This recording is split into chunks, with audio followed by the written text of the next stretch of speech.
Bapak Ibu, para pastor, para suster,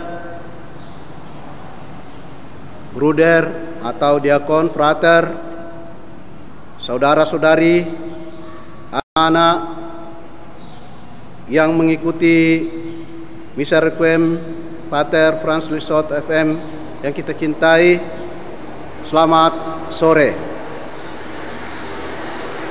Perkenankan pada awal perayaan atau Misa Requiem ini mengisahkan secara singkat riwayat sakit dari Pater Franz.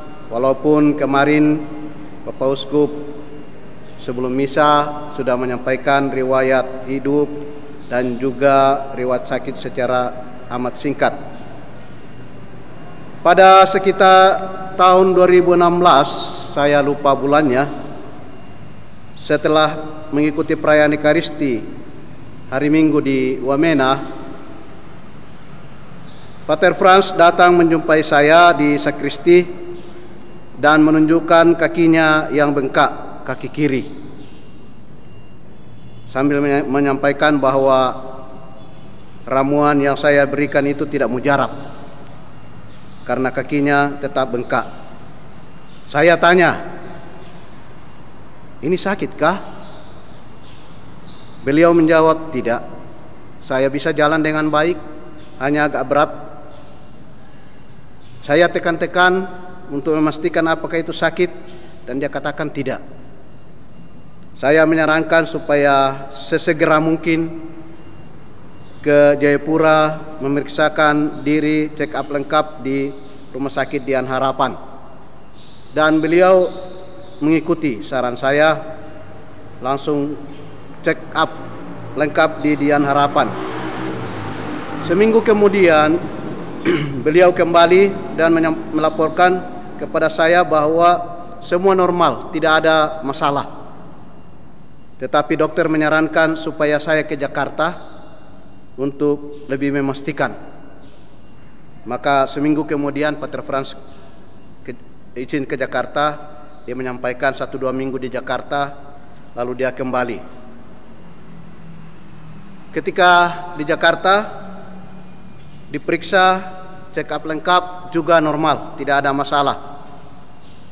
Dan dokter mengatakan kita konsultasi dengan dokter ahli kanker. Lalu dokter ahli kanker dipanggil untuk periksa. Situlah diketahui dari hasil pemeriksaan itu disampaikan bahwa Pater Frans terserang kanker prostat yang ganas dan sudah menyebar di 4 titik tulang. Beliau waktu itu menelpon dan sedikit kaget bahwa dia terserang oleh penyakit yang sama sekali tidak diduganya. Sambil dalam komunikasi itu masih berharap bahwa pemeriksaan itu keliru. Dan setelah berkonsultasi dengan keluarganya di Belanda, ia melanjutkan perjalanan ke Belanda. Ketika kami minta apa yang perlu kami siapkan dari Wamena, dia mengatakan ada orang yang mengurus saya di sini, jadi tidak perlu kirim apa-apa atau tidak perlu repot. Di Belanda, ketika diperiksa, benarlah bahwa beliau menderita kanker prostat yang ganas dan bukan 4 titik tempat sebarannya, tetapi 8 titik. Itu yang ditemukan di Belanda waktu itu.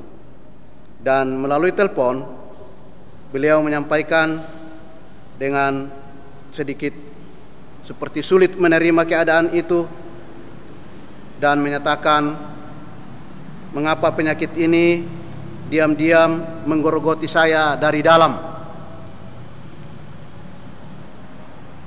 Dan ketika ditawari pengobatan ada 3 pengobatan yang ditawarkan kepadanya. Yang pertama adalah operasi, kedua kemo, dan hormon. Sebelum memutuskan mana dari cara pengobatan ini yang ditempuh, beliau menelpon saya dan meminta saya untuk bantu dia memutuskan.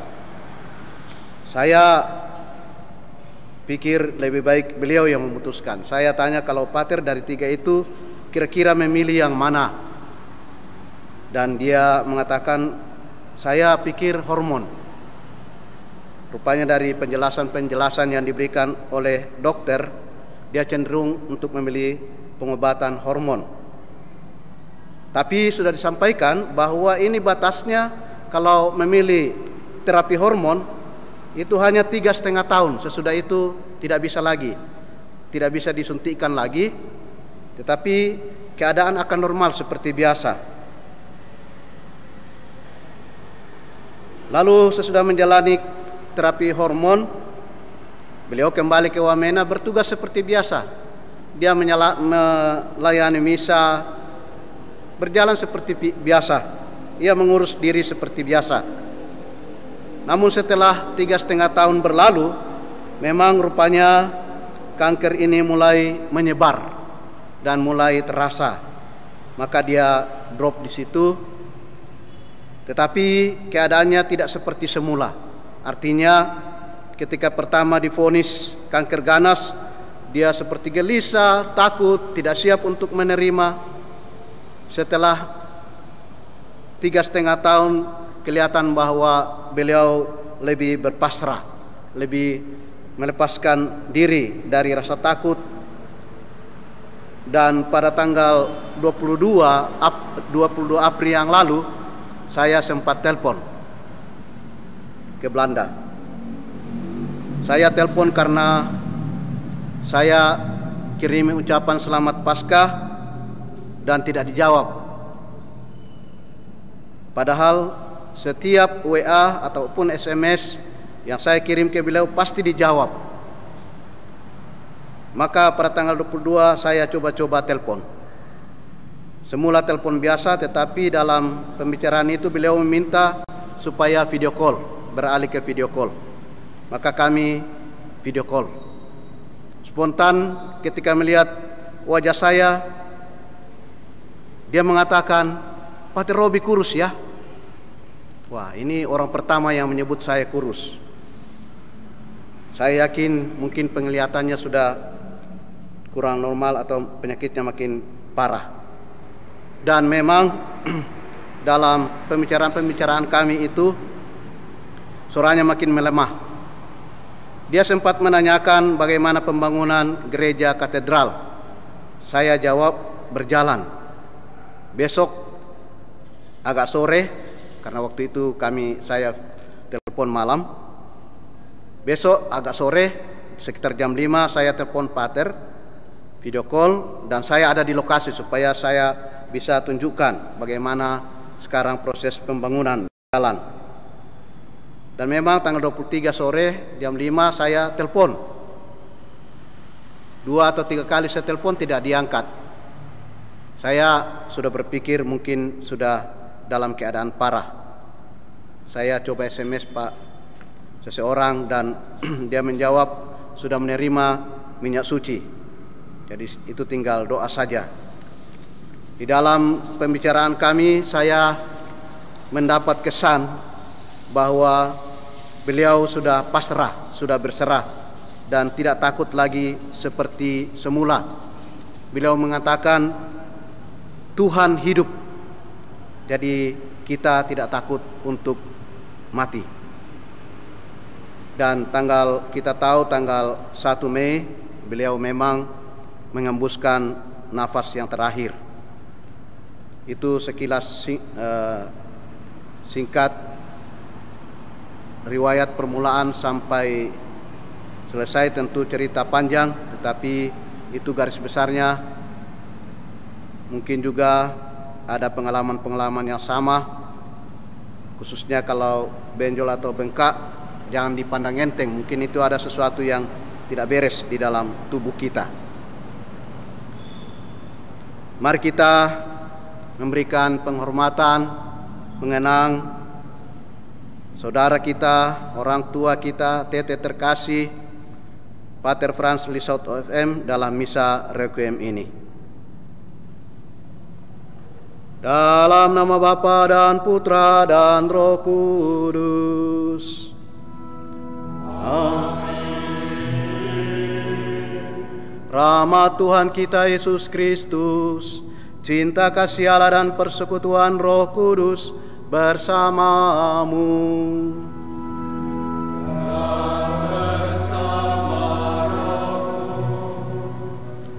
Marilah sejenak kita hening, memeriksa batin kita, memohon ampun atas dosa-dosa kita, memohonkan ampun atas dosa-dosa Pater Franz Lissaudt,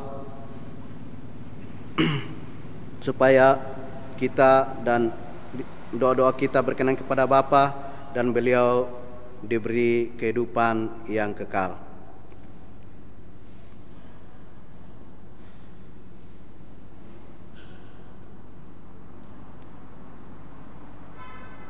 Saya mengaku kepada Allah yang Maha Kuasa dan kepada saudara sekalian bahwa saya telah berdosa dengan pikiran dan perkataan, dengan perbuatan dan kelalaian. Saya berdosa, saya sungguh berdosa. Oleh sebab itu saya mohon kepada Santa Perawan Maria, kepada para malaikat dan orang kudus, dan kepada saudara sekalian, supaya mendoakan saya pada Allah Tuhan kita. Semoga Allah yang Maha Kuasa mengasihani kita, mengampuni dosa kita, dan mengantar kita ke hidup yang kekal.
Marilah berdoa.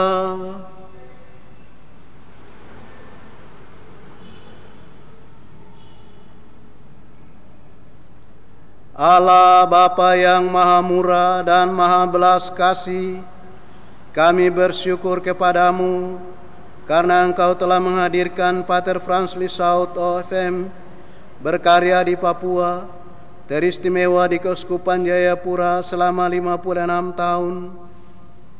Engkau telah memanggil dia beberapa hari yang lalu dari tengah-tengah kami. Kami percaya karena Engkau yang menghadirkannya dan Engkau juga yang membatasi waktu keberadaannya di dunia ini. Dia akan Engkau mahkotai dengan mahkota kemuliaan baginya dalam kerajaan-Mu. Karena selama hidupnya ia meyakini dan mewartakan bahwa hidup kekal akan diperoleh di dalam Dikau melalui Yesus Kristus Putra-Mu, yang bersama Dikau dalam persatuan Roh Kudus, hidup dan berkuasa Allah sepanjang segala masa. Amin.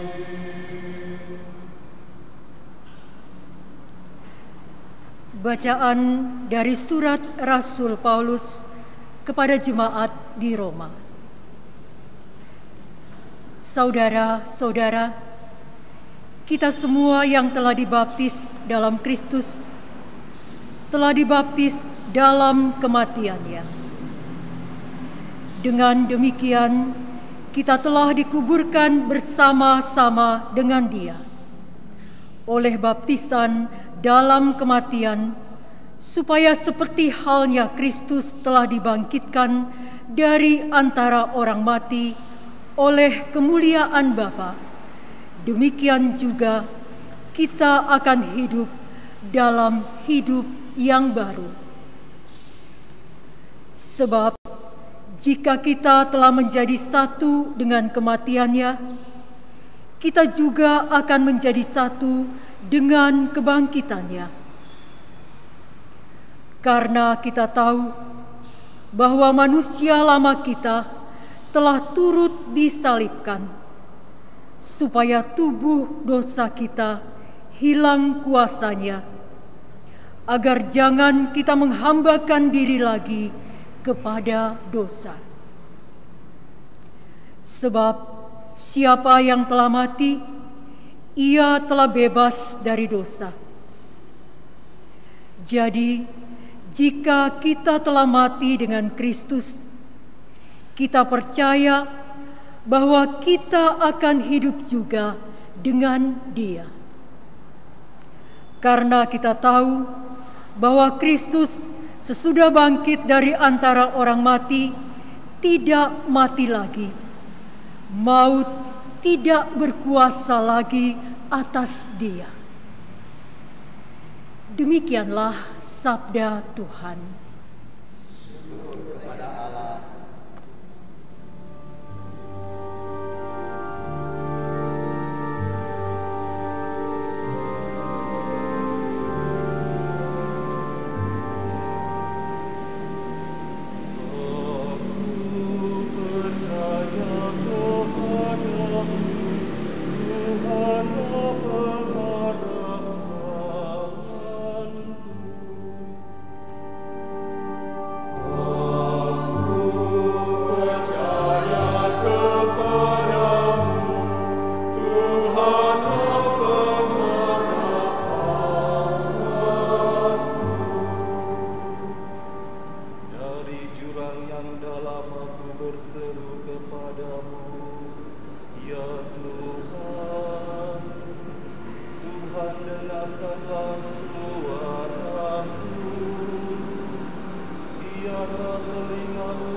Jika engkau mengingat-ingat kesalahan Tuhan, siapakah yang dapat tahan?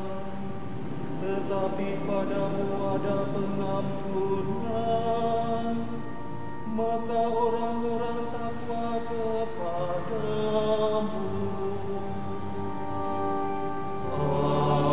Aku percaya kepadamu, Tuhan pengharapanku.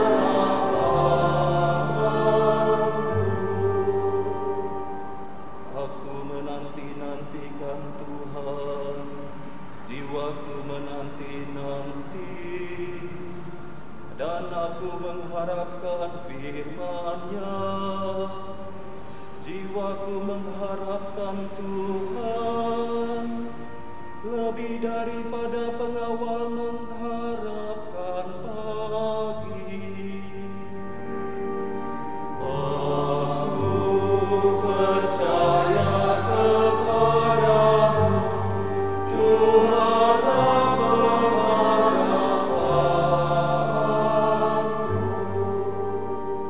Sebab pada Tuhan ada kasih setia, dan Dia banyak kali mengadakan pembebasan. Dialah yang akan membebaskan Israel dari segala kesalahannya. Aku percaya kepadamu, Tuhan pengharapanku.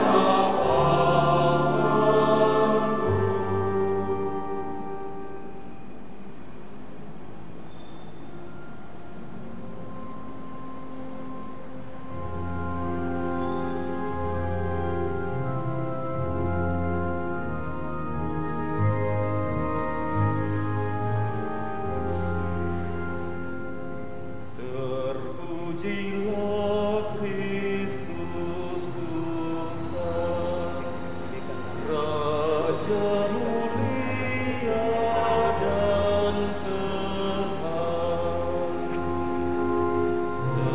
Terpujilah Kristus Tuhan, Raja mulia dan kekal. Akulah yang memberi hidup dan membangkitkan orang mati. Orang yang percaya kepadaku akan hidup walaupun sudah mati. Terpujilah Kristus Tuhan, Raja mulia dan kekal.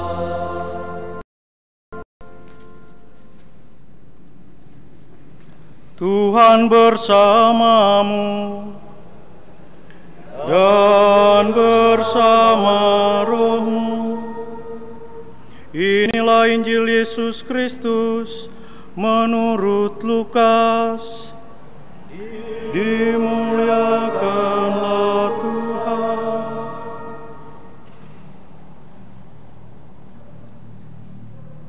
Ketika itu hari sudah kira-kira jam 12. Lalu kegelapan meliputi seluruh daerah itu sampai jam 3. Sebab matahari tidak bersinar. Dan tabir bait suci terbelah dua. Lalu Yesus berseru dengan suara nyaring, "Ya Bapa, ke dalam tangan-Mu kuserahkan nyawaku." Dan sesudah berkata demikian, Ia menyerahkan nyawanya. Ketika kepala pasukan melihat apa yang terjadi, ia memuliakan Allah, katanya, "Sungguh, orang ini adalah orang benar."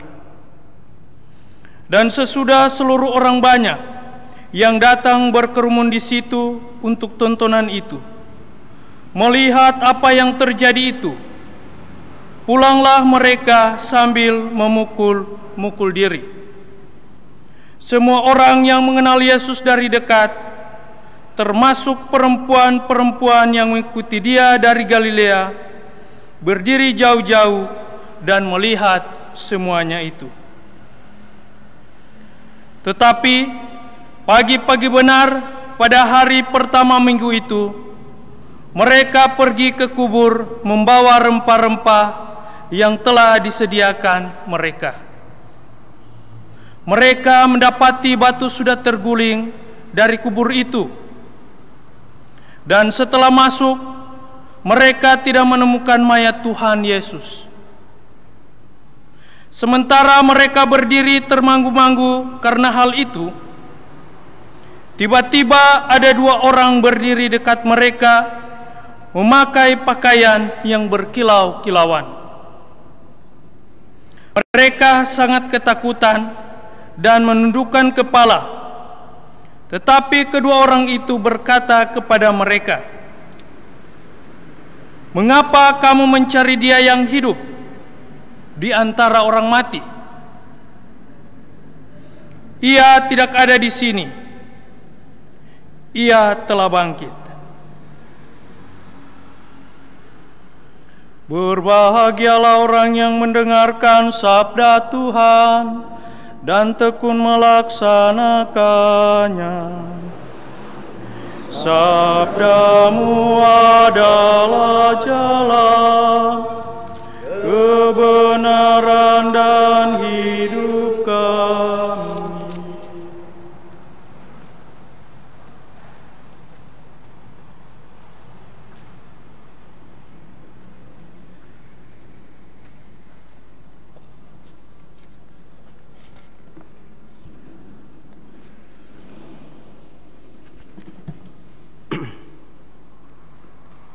Bapak, Ibu, saudara-saudari yang dikasihi oleh Tuhan Yesus Kristus. Ketika saya koordinasikan dengan Bapak Uskup mengenai misa requiem ini, Bapak Uskup mengatakan Pater Robi yang misa. Sejak itu saya mencoba mencari bacaan sambil mereview kembali pengalaman saya bersama dengan Pater Franz Lissau. Maka saya memilih dua bacaan itu tadi. Refleksi saya berdasarkan bacaan ini adalah refleksi pribadi dalam kebersamaan dengan Pater Franz Lissau selama kurang lebih 8 tahun secara aktif, artinya berdekatan, dan sekitar 12 tahun dengan jarak atau 11 tahun setengah. Di dalam surat Rasul Paulus kepada jemaat di Roma, kita mendengarkan tadi bagaimana Paulus menyampaikan suatu keyakinan yang sendiri dilaksanakan, diwartakan, diajarkan di dalam pewartaannya itu, bahwa ketika seseorang dibaptis, dia sudah mati bersama dengan Kristus. Lalu kemudian kita mendengarkan bahwa mati setelah dibaptis itu yang dimaksudkan ialah mematikan hidup yang lama, mematikan cara berpikir lama, cara hidup yang lama, tingkah laku yang lama yang tidak sesuai dengan nilai-nilai Injil atau cara hidup Kristus, itu dimatikan. Rasul Paulus menyebutkan disalibkan, sehingga muncul hidup yang baru. Hidup yang baru lewat pembaptisan adalah hidup di dalam Kristus. Kita memberikan hidup kita untuk dibimbing oleh Kristus dalam Roh Kudus, sehingga bukan diri kita lagi, tetapi kita sudah memiliki hidup di dalam Kristus. Dia yang hidup di dalam kita. Maka Rasul Paulus mengatakan ketika kita dibaptis, seluruh hidup kita itu dikuasai oleh Kristus, atau kita satukan dengan hidup Kristus. Baik hidup Yesus Kristus sendiri, perjalanan hidupnya, karya-karyanya. Dan Paulus mengatakan, pun saat kita dibaptis, kita sudah masuk dalam kematian Kristus. Karena dengan menyatukan hidup kita di dalam kematian Kristus, kita akan memperoleh hidup itu. Kita akan memperoleh mahkota kemuliaan bersama dengan Kristus yang sudah mengalahkan maut. Karena maut tidak akan berkuasa lagi atas Kristus, atas Yesus Kristus itu. Kalau saya mencoba melihat kembali potret kebersamaan saya dengan Pater Franz Lishaudt, karena pada waktu-waktu tertentu saya datang ke tempatnya dan beliau bercerita tentang pengalamannya sejak dari baptisan, sejak dari tabisan sampai dia menjadi misionaris. Sampai saat itu dia cerita, bahkan kadang-kadang dia mengambil foto. Dan saya lewat bacaan ini melihat bahwa sosok Pater Franz Lishaudt ini sudah meyakini sejak awal bahwa dia dibaptis, dia masuk di dalam hidup Kristus, atau Kristus hidup di dalam dia. Maka dia tidak mau menjadi orang yang biasa-biasa saja. Dia mau menjadi imam, tetapi bukan menjadi imam saja cukup. Dia mau menjadi misionaris. Menjadi misionaris. Dan kita tahu dari riwayat singkat yang kemarin Bapak Uskup sudah sampaikan, dia ditugaskan di Balim mulai tahun 63, tahun 1963. Dari kisahnya saya bertanya, bukan main orang ini. Dia sungguh-sungguh memberikan hidupnya. Orang-orang Balim atau yang pernah hidup di Balim bisa membayangkan tahun 1963 itu bagaimana suasana di Balim. Ketika saya tiba di sana tahun 2008 akhir, saya masih melihat misalnya di Yiwika ada bekas-bekas lapter, itu sekitar 18 kilo dari Wamena. Jadi itu artinya jalan darat masih amat susah, sehingga ada lapter di situ. Jadi kita bisa membayangkan bagaimana susahnya waktu itu. Tetapi Pater Franz Lishaudt sambil memperlihatkan foto-foto waktu dia pelayanan di pedalaman, berjalan kaki, dia mengisahkan bagaimana dia harus mengalahkan rawa dengan air yang sampai pinggang, berjalan. Itu sungguh melelahkan, tetapi dari cerita atau dari kisah saat dia menceritakan itu, saya menangkap tidak ada keluhan sama sekali. Beliau bercerita santai, rileks, seperti ini sesuatu yang amat biasa. Walaupun kalau kita melihat di televisi ada jejak petualang itu menjalani batu-batu saja sudah diposting dan sudah dikatakan wah ini hebat.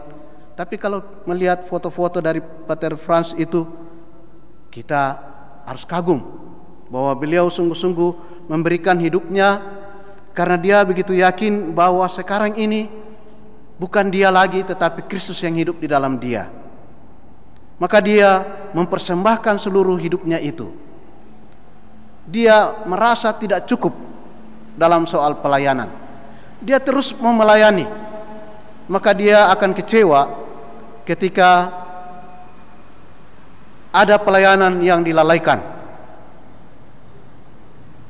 Stasi Samenage itu harus naik pesawat dari Wamena ke Samenage, atau yang kuat bisa jalan kaki. Itu 2 hari. Ketika saya baru di situ sebagai dekan, harus mengatur jadwal tugas, tiba-tiba saja ada yang mengundurkan diri, sehingga stasi ini pada hari Natal tidak dilayani. Dan dia pada sekitar Desember akhir, dia datang kepada saya menyampaikan, saya dengar Samanage tidak dilayani. Saya bilang, aduh Pater, maaf, tenaga tidak ada. Sebetulnya kalau semua berjalan mulus ada, tetapi tiba-tiba ada yang tidak bisa datang asistensi. Jadi beliau sangat terbuka. Kalau dia melihat sesuatu yang tidak tepat, dia langsung sampaikan. Dia tidak model bicara di belakang, dia langsung temui orang yang pantas untuk ditemui untuk menyampaikan hal itu. Dan dia menyampaikan dengan penuh persahabatan. Saya juga lewat kisah ini dari Rasul Paulus ini, saya melihat sosok dari Pater Frans ini berjuang betul untuk menyesuaikan hidupnya dengan hidup Kristus. Tidak ada kata mengeluh, bahkan saat sakit pun tidak mengeluh. Kalaupun dia mengeluh, dia bawa dalam bentuk humor. Dia pernah menyampaikan bahwa dia susah tidur dan dia merasa bahwa dia sudah sakit. Dia pernah merasa bahwa hidupnya sudah singkat. Jadi saya meminta supaya ada orang yang menemani di tempatnya, di rumah dekan. Kami utus 1 orang di situ. Tetapi kemudian lama-kelamaan beliau datang kepada saya, Pater Robi, yang Pater taruh di sana itu, dia maksudnya itu menjaga saya atau saya yang menjaga dia? Saya bilang, kenapa Pater? Wah, saya harus jaga sampai malam karena dia biasa pulang malam, terlalu larut. Jadi ya sudah, kami tarik kembali orang itu. Jadi ketika ada sesuatu yang dia kurang cocok, kadang-kadang disampaikan secara humor, sehingga persahabatan, persaudaraan itu sungguh terasa baik dan indah. Ketika melihat foto-foto yang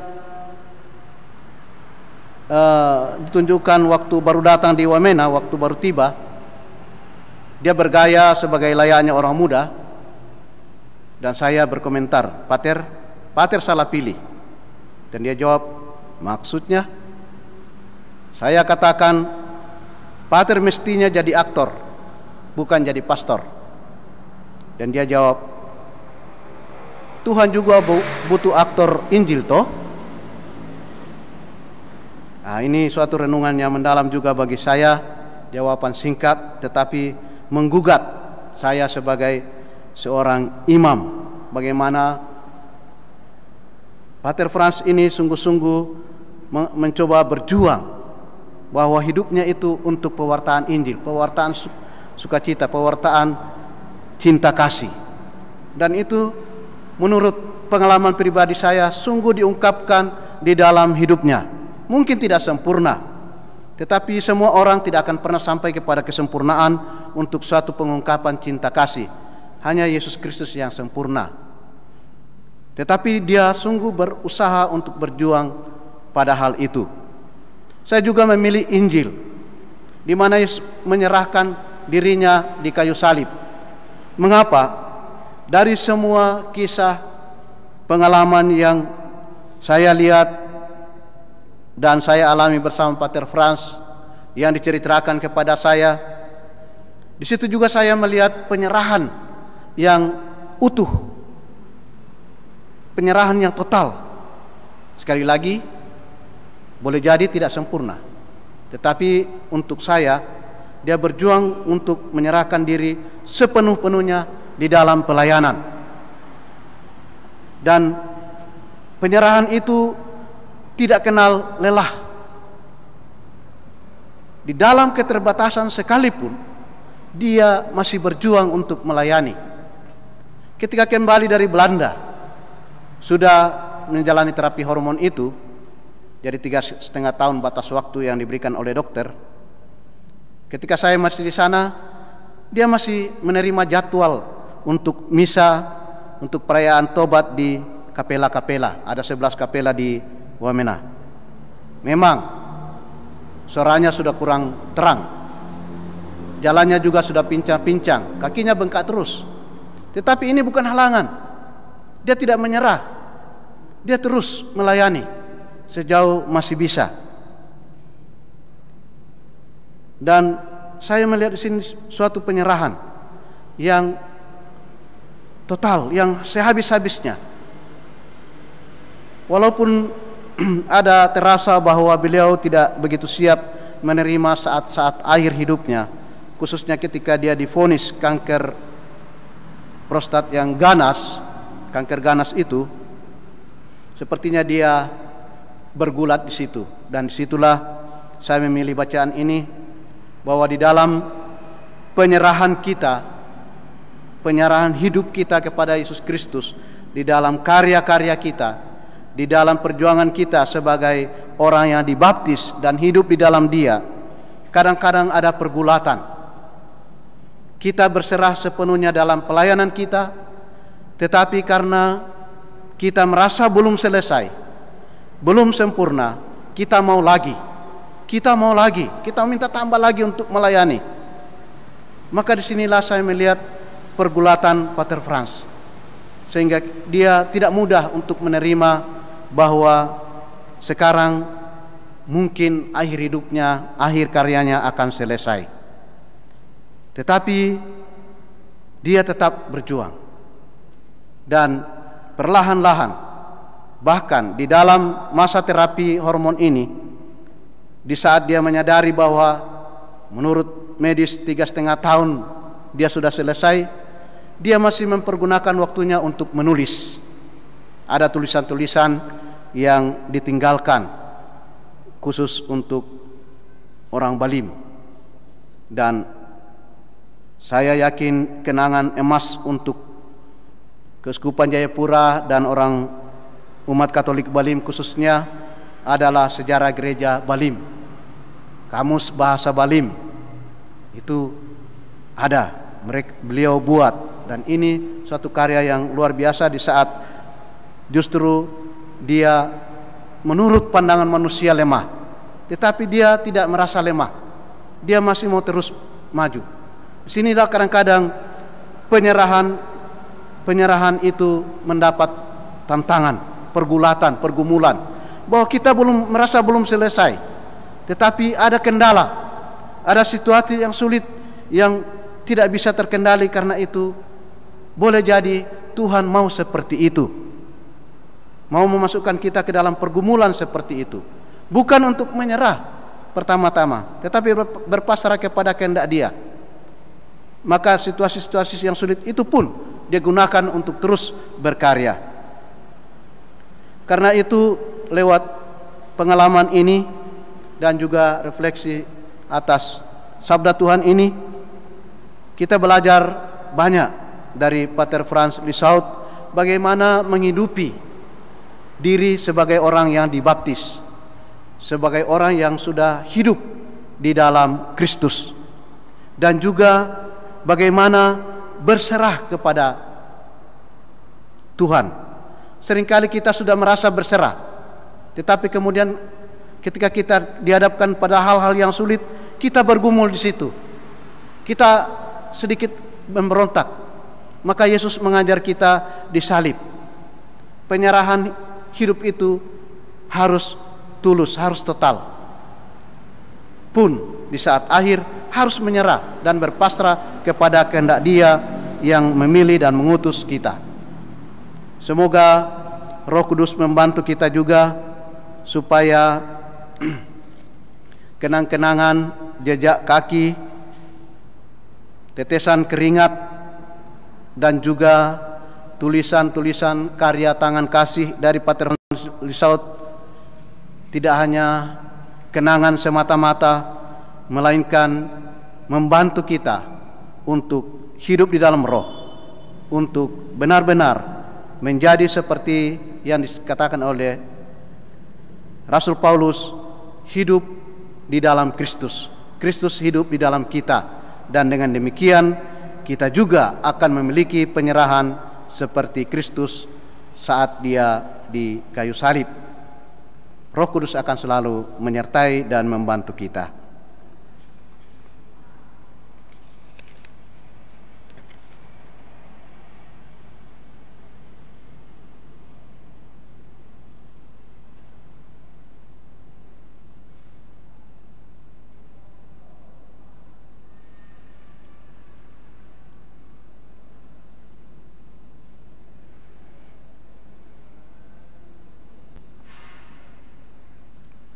Mari kita menyampaikan doa-doa permohonan kita.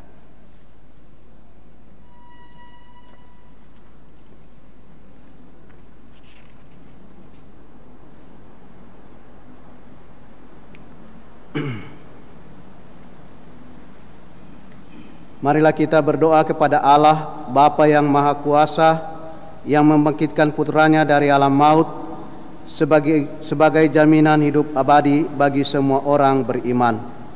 Untuk jawaban umat, kita berseru, kabulkanlah doa kami ya Tuhan. Bagi Tete, orang tua, saudara, sahabat kita Pater Franz Lissot OFM yang beberapa hari lalu dipanggil Tuhan, semoga Pater Franz yang kita cintai sekarang ini menikmati kebahagiaan abadi di surga, bukan pertama-tama karena jasa-jasanya selama hidupnya, melainkan karena kemurahan dan belas kasihan Allah Bapa yang diimaninya. Marilah kita mohon. Kabulkanlah doa kami ya Tuhan. Bagi segenap keluarga yang ditinggalkan, ya Bapa, semoga segenap keluarga Pater Franz Lissot Engkau beri penghiburan dan keteguhan dalam iman dan pengharapan bahwa kelak mereka akan berjumpa dengan Pater Franz dalam kerajaan Bapa di surga. Marilah kita mohon. Kabulkanlah doa kami ya Tuhan. Bagi Ordo OFM, ya Bapa, semoga dengan kehilangan salah seorang anggota, mereka tetap bersemangat dalam pelayanan. Semoga para pater, diakon, bruder OFM makin bersemangat dalam pewartaan Injil, khususnya di tanah Papua, sebagaimana pengorbanan yang telah ditunjukkan oleh para pendahulu mereka yang berjuang menghadirkan pengorbanan Kristus, Sang Gembala Agung. Marilah kita mohon. Kabulkanlah doa kami ya Tuhan. Bagi kita semua, ya Bapa, kami dirundung duka yang mendalam karena ditinggalkan oleh Pater Franz Lissot, Sang Gembala yang telah mengabdikan seluruh hidupnya di tanah Papua, teristimewa di Keuskupan Jayapura.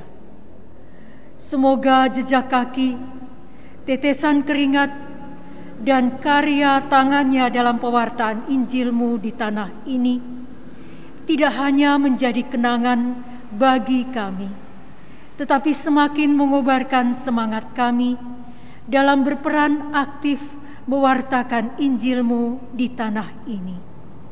Marilah kita mohon. Kabulkanlah doa kami ya Tuhan. Marilah sejenak dalam hati masing-masing memanjatkan doa-doa permohonannya.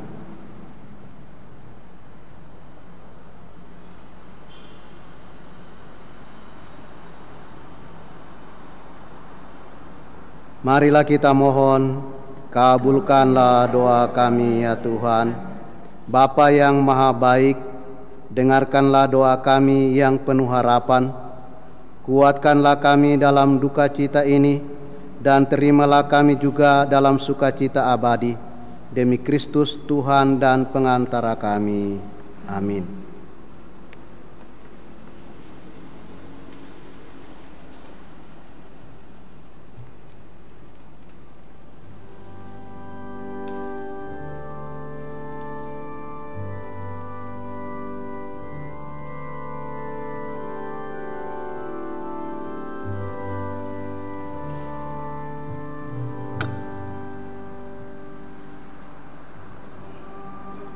Terpujilah Engkau ya Tuhan Allah semesta alam, sebab dari kemurahan-Mu kami menerima roti yang kami siapkan ini. Inilah hasil dari dari bumi dan dari usaha manusia, yang bagi kami akan menjadi roti kehidupan. Terpujilah Allah selama-lamanya.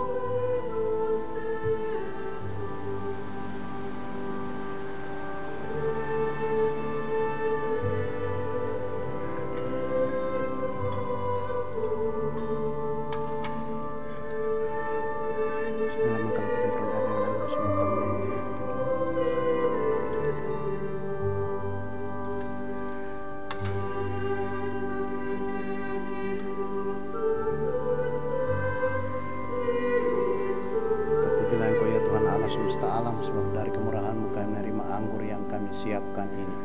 Inilah hasil dari pohon anggur dan dari usaha manusia, yang bagi kami akan menjadi minuman rohani. Terpujilah Allah selama-lamanya.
Berdoalah saudara-saudari, supaya persembahanku dan persembahanmu berkenan kepada Allah Bapa yang Maha Kuasa.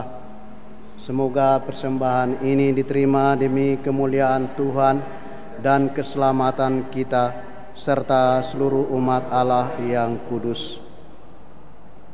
Tuhan Allah kami, Putra-Mu telah mempersembahkan diri kepadamu sebagai kurban hidup. Pater Franz Lissot OFM juga telah berjuang mengikuti jejak Putra-Mu dengan mempersembahkan seluruh hidupnya dalam mewartakan cinta kasih-Mu di tanah kami ini. Ia telah menyatukan seluruh pengorbanan hidupnya dengan korban hidup Yesus Kristus Putra-Mu setiap kali ia merayakan Ekaristi. Maka kami mohon, terimalah kurban gereja-Mu ini, agar hamba-Mu Pater Franz Lissot OFM Engkau lepaskan dari semua dosanya, dan Engkau anugerahi hidup abadi demi Kristus Tuhan dan pengantara kami. Amin.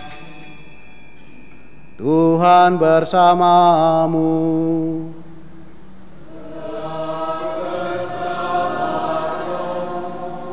Marilah mengarahkan hati kepada Tuhan.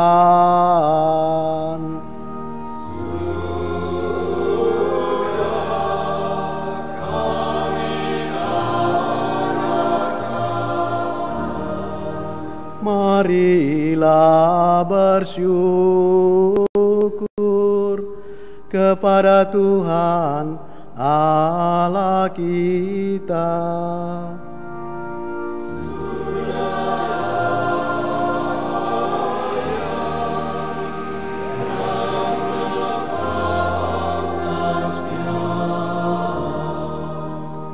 Sungguh layak dan sepantasnya kami memuji Dikau senantiasa. Namun teristimewa pada masa ini, layaklah Engkau kami muliakan lebih meriah, sebab Kristus Anak Domba Paskah kami sudah dikurbankan dan kini bangkit dengan jaya. Karena wafatnya kami dibebaskan dari kematian kekal, dan dalam kebangkitannya kehidupan semua orang dibangun kembali dan dipugar dengan semangat dan harapan baru. Sebab berkat wafat dan kebangkitan Kristus, suatu angkatan baru putra-putri cahaya dilahirkan untuk kehidupan abadi. Dan bagi para beriman dibukakan kembali pintu gerbang kerajaan surga. Dari sebab itu di seluruh bumi umatmu bersukaria merayakan kegembiraan Paskah bersama segenap penghuni surga dan para malaikat yang bermadah memuliakan keagunganmu sambil tak henti-hentinya bernyanyi.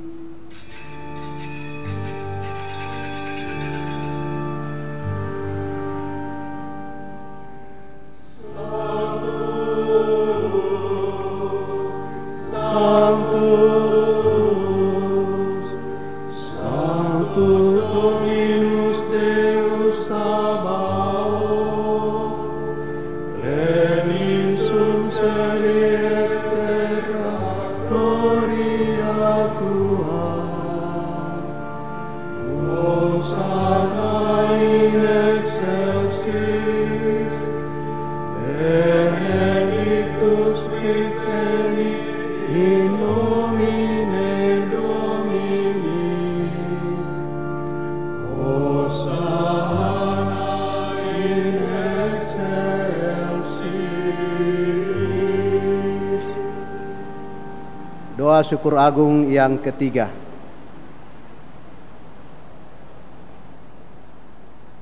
Sungguh kuduslah Engkau ya Bapa, segala ciptaan patut memuji Engkau, sebab dengan pengantaraan Putramu Tuhan kami Yesus Kristus dan dengan daya kekuatan Roh Kudus Engkau menghidupkan dan menguduskan segala sesuatu. Tak henti-hentinya Engkau menghimpun umat-Mu, sehingga dari terbitnya matahari sampai terbenamnya di seluruh bumi dipersembahkan kurban yang murni untuk memuliakan nama-Mu. Maka kami mohon ya Bapa, sudilah menguduskan persembahan ini dengan daya Roh-Mu, agar bagi kami menjadi tubuh dan darah Putra-Mu terkasih, Tuhan kami Yesus Kristus, yang menghendaki kami merayakan misteri ini. Sebab pada malam Ia dihianati, Yesus mengambil roti, Ia mengucap syukur dan memuji Dikau, memecah-mecahkan roti itu dan memberikannya kepada murid-muridnya seraya berkata, "Terimalah dan makanlah, inilah tubuhku yang diserahkan bagimu."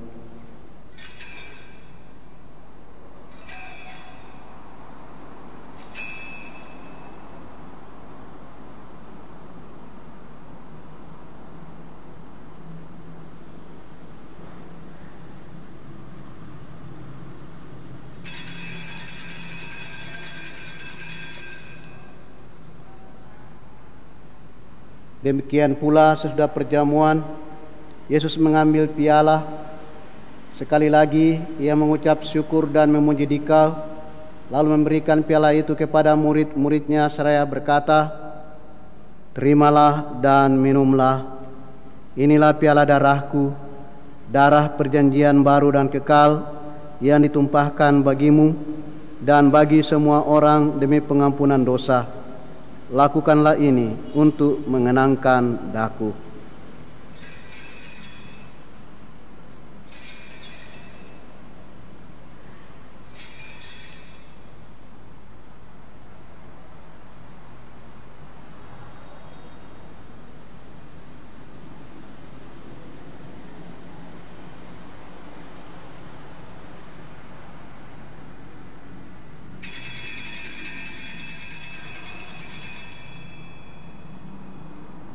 Setiap kali kita makan roti ini dan minum dari piala ini, kita menyatakan iman kita.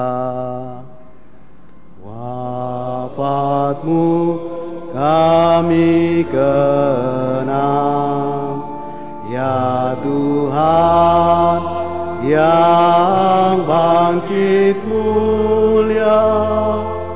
Datanglah umat-Mu menanti, penuh iman dan harapan. Bapa, kami mengenangkan sengsara putra-Mu yang menyelamatkan, kebangkitannya yang mengagumkan, dan kenaikannya ke surga. Sambil mengharapkan kedatangannya kembali dengan penuh syukur, kami mempersembahkan kepadamu kurban yang hidup dan kudus ini. Kami mohon pandanglah persembahan gerejamu ini, dan indahkanlah kurban yang telah mendamaikan kami dengan Dikau ini.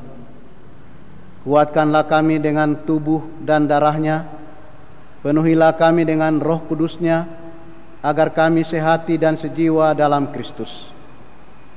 Semoga kami disempurnakan olehnya menjadi suatu persembahan abadi bagimu, agar kami pantas mewarisi kebahagiaan surgawi bersama para pilihanmu, terutama bersama Santa Perawan Maria, Bunda Allah, Santo Yusuf suaminya, para rasulmu yang kudus, dan para martirmu yang jaya, dan bersama Santo Fransiskus, semua orang kudus yang selalu mendampingi dan menolong kami. Ya Bapa, semoga berkat kurban yang mendamaikan ini, damai sejahtera dan keselamatan semakin dirasakan di seluruh dunia. Kuatkanlah iman dan cinta kasih gerejamu yang kini masih bersiara di bumi ini, bersama hamba-Mu Paus kami Fransiskus, Uskup kami Leola Balajar, serta semua uskup, para imam, diakon, serta semua pelayan umat dan seluruh umat kesayangan-Mu. Dengarkanlah doa-doa umat-Mu yang Engkau perkenankan berhimpun di sini. Demi kerahiman dan kasih setia-Mu ya Bapa, persatukanlah semua anak-Mu dimanapun mereka berada. Ingatlah ya Bapa, hamba-Mu Pater Franz Lisaut, yang beberapa hari lalu Engkau panggil menghadap hadirat-Mu. Ketika dibaptis, ia telah menjadi satu dengan Kristus dalam kematian. Semoga kini ia serupa pula dengan dengan Kristus dalam kebangkitan. Sebab Kristus akan membangkitkan orang mati dan mengubah badan yang fana menjadi serupa dengan tubuhnya yang mulia. Sudilah pula menganugerahkan kebahagiaan abadi kepada semua yang telah berpulang ke hadirat-Mu, saudara-saudari kami seiman, dan semua orang lain yang hidupnya berkenan padamu. Pada waktu itu, Engkau menghapus setiap tetes air mata kami. Karena dengan memandang Engkau ya Bapa, kami akan serupa dengan Dikau sepanjang masa, dan tak henti-hentinya memuji Dikau. Kami berharap agar bersama mereka kami pun menikmati kemuliaan-Mu selama-lamanya dengan pengantaraan Kristus Tuhan kami. Sebab melalui Dialah Engkau melimpahkan segala yang baik kepada dunia. Dengan pengantaraan Kristus, bersama Dia dan dalam Dia, bagi-Mu Allah Bapa yang Maha Kuasa, dalam persekutuan dengan Roh Kudus, segala hormat dan kemuliaan sepanjang segala masa. Amin. Amin. Amin. Atas petunjuk penyelamat kita, dan menurut ajaran ilahi, maka beranilah kita berdoa. Bapa kami yang ada di surga, dimuliakanlah namamu, datanglah kerajaanmu, jadilah kehendakmu di atas bumi seperti di dalam surga. Berilah kami rezeki pada hari ini, dan ampunilah kesalahan kami, seperti kami pun mengampuni yang bersalah kepada kami, dan jangan masukkan kami ke dalam pencobaan, tetapi bebaskanlah kami dari yang jahat. Ya Bapa, bebaskanlah kami dari segala yang jahat, dan berilah kami damai-Mu. Kasihanilah dan bantulah kami, supaya selalu bersih dari noda dosa dan terhindar dari segala gangguan, sehingga kami dapat hidup dengan tentram sambil mengharapkan kedatangan penyelamat kami, Yesus Kristus. Sebab Engkaulah Raja yang mulia dan berkuasa untuk selama-lamanya. Tuhan Yesus Kristus, Engkau bersabda kepada para rasul, damai kutinggalkan bagimu, damai kuberikan kepadamu. Jangan memerhitungkan dosa kami, tetapi perhatikanlah iman gerejamu, dan restuilah kami supaya hidup bersatu dengan rukun, sesuai dengan kehendak-Mu, sebab Engkaulah pengantara kami, kini dan sepanjang masa. Damai Tuhan bersamamu.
Saudara-saudari terkasih, Tuhan Yesus bersabda, Akulah roti hidup, barang siapa datang kepadaku, ia tidak akan lapar lagi, dan barang siapa percaya kepadaku, ia tidak akan haus lagi.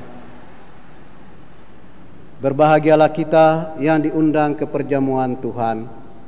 Ya Tuhan, saya tidak pantas Tuhan datang pada saya, tetapi bersabdalah saja, maka saya akan sembuh.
Marilah berdoa.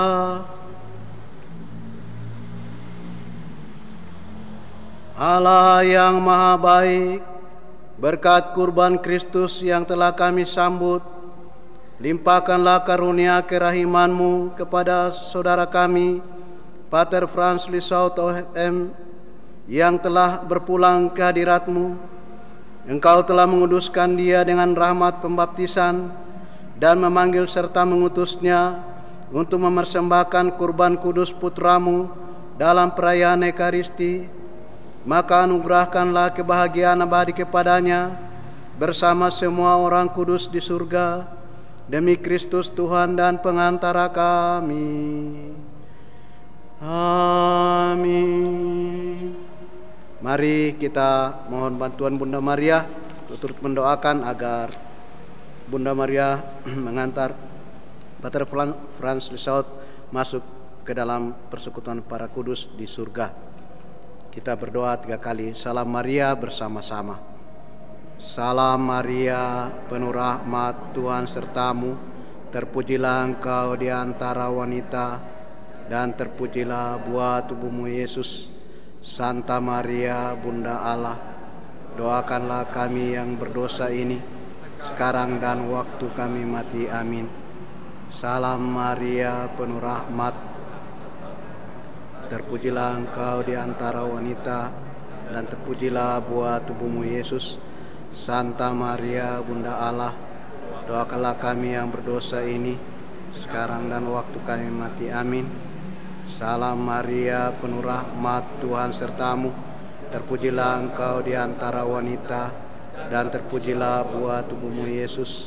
Santa Maria, Bunda Allah, doakanlah kami yang berdosa ini, sekarang dan waktu kami mati. Amin. Santo Yusuf, doakanlah kami. Sebelum berkat penutup, saya atas nama segenap umat paroki Kristus Raja Katedral Jayapura mengucapkan selamat jalan ke rumah Bapa kepada Pater Franz Lissau OFM yang telah berkarya di paroki ini sekitar 5 tahun, dan juga kepada keluarga. Kami sampaikan terima kasih telah menyerahkan Pater Franz untuk berkarya di tanah ini, dan juga kami mengungkapkan turut berduka cita yang mendalam atas kepergian gembala kami yang baik, yang telah berkarya selama 56 tahun di tanah Papua ini, khususnya di Keuskupan Jayapura. Juga kepada Ordo OFM, khususnya yang di tanah Duta Damai Provinsial dan segenap anggotanya, kami menyampaikan ucapan belasungkawa atas kepergian Pater Franz Lissau OFM yang sama-sama kita cintai. Kami percaya bahwa beliau kini sudah berada di tempat kudus, bergabung dalam perjamuan abadi di surga, dan semoga jejak kaki Pater Franz Lissau tidak hilang, khususnya karya-karya tulisnya pasti tidak hilang, tetapi dengan harapan juga bahwa ada pelanjut, ada penerus untuk menulis banyak hal tentang iman, tentang masalah-masalah, tentang situasi di Papua ini. Pater Franz Lissau begitu memihak pada orang kecil atau orang tersingkir atau orang yang lemah. Maka semoga juga kita yang berada pada jalur yang sama, panggilan khusus, turut memperjuangkan atau meniru semangat Pater Franz Lissau ini. Sekali lagi kami mengucapkan turut berduka cita dan terima kasih atas semua partisipasi yang telah dilakukan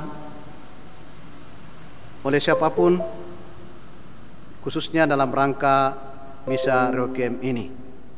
Semoga karya-karya Pater Franz Lissot dapat kita lanjutkan demi pewartaan Injil, dan juga kita semua makin menyatakan kehadiran Kristus di dalam hidup kita sekarang ini.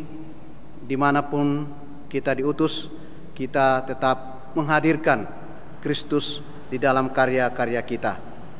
Marilah kita memohon berkat yang kita butuhkan untuk berjuang menjadi semakin seperti Kristus di dalam hidup ini.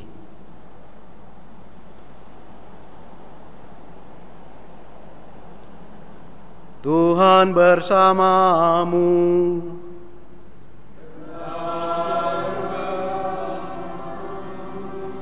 Semoga saudara-saudari dilindungi, dibimbing dan diberkati oleh Allah yang Maha Kuasa, Bapa dan Putra dan Roh Kudus.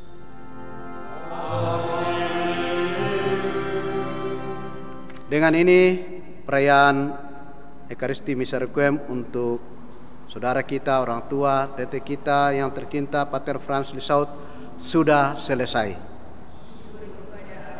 Marilah pergi, kita diutus.